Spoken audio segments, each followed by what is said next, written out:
It was a very fruitful period in my life, the years I was here at SFA. It was during the turbulent 60s. A lot was going on in terms of the mores and norms of the country, racial things, and this campus was a good place to be at that time, good place. I came to SFA in 1965, and I graduated with a BBA in accounting in 1970. In the 5 years I was here, I had very few negative experiences. I had quite a few positive experiences. I attribute that to two things. The president of this university, Ralph Steen, was a visionary and very forward-thinking, and I found the man to be extremely fair. We could have gotten kicked out of school for some of the protests that we did. Even though they were peaceful, Dr. King influenced the group, but some campuses didn't allow anything. But when you went to Steen, he had the attitude of, if it's wrong, let's fix it. If it's kind of gray matter, let's talk about it and evaluate it. And that was how he operated. And one other factor that influenced all of this is that the 1964 accommodations bill had passed the semester before I got here. But the kids, if somebody had gone to this school in 62 or 63, they probably would have gotten a lot different attitudes. But with the accommodations bill being passed in 64, people's attitudes have begun to change and realize that, we're not two separate countries, we are one country. But, in 61 or 62 or 63, you could get arrested for going into the wrong restroom or drinking from the wrong water fountain.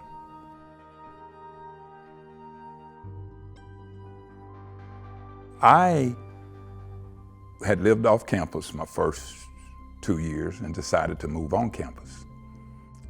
There was a waiting list of 600 students to get in the dormitory. I was able to get a room because there was one black guy down there, Dr. Wilbert Love, who later taught here. He was down there by himself because the housing director would not integrate the rooms. He would not let a black and a white live together. Now, I had quite a few friends in the intramural programs and things like that, and they were very, very mad at me that I was able to get a room and they had been on the waiting list for a year or two. Kind of ironic.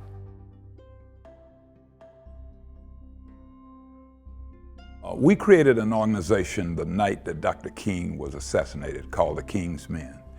And we were dedicated to doing things peacefully and nonviolent. But we wanted to change some things in this town. One of the big things that we changed, there were no black clerks in any of the retail establishments.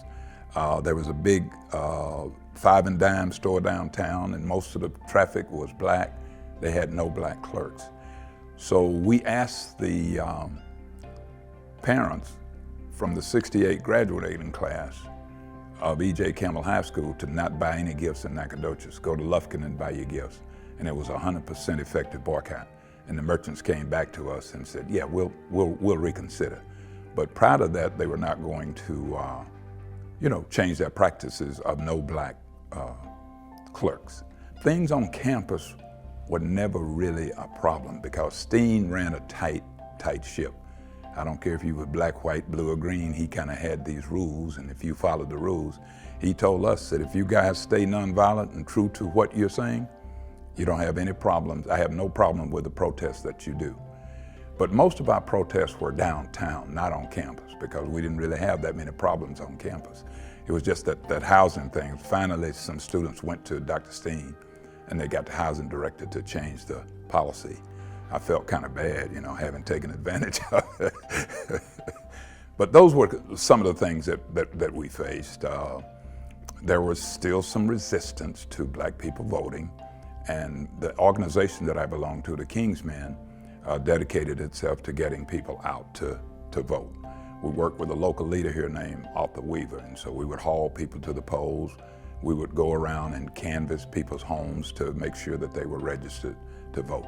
It was an interesting time. I was very, very involved in that, and for about a 2.5 year period, that was what my life was centered around. I managed to stay in school, but that was the main focus.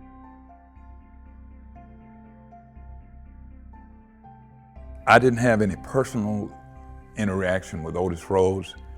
I just used to sit in the vendor, and this was a little area where we used to congregate and watch TV.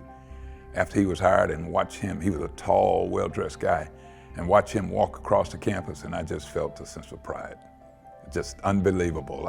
I'm very involved now in a scholarship raising activity to get a scholarship in his name, because I remember the pride that we felt when he became a professor here.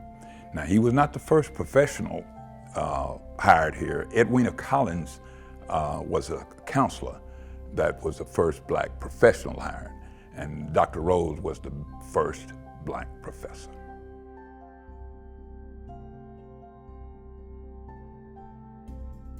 It has been very refreshing to come back and see the changes.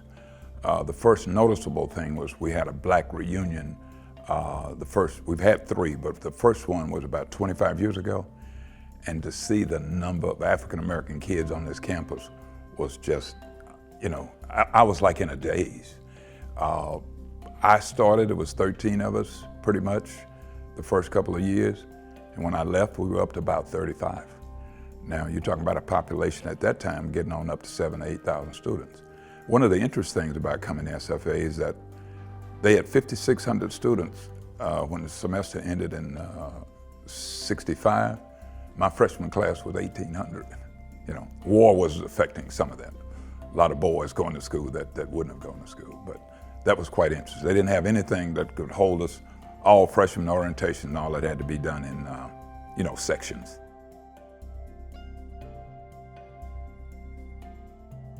My advice would be to enjoy your school years, but do not forget why you are there. And that was what was so important to me when I was so busy in those civil rights movement. I had a friend in Wichita, Kansas, who was one of the first guys to get the public administration degree from Kansas. He was from my hometown, and he would always tell me in our conversations, Bob, if you see prejudice, meet it head on. He said, but don't forget why your parents sent you down there, that is to come home with a degree. So that kept us from doing anything stupid,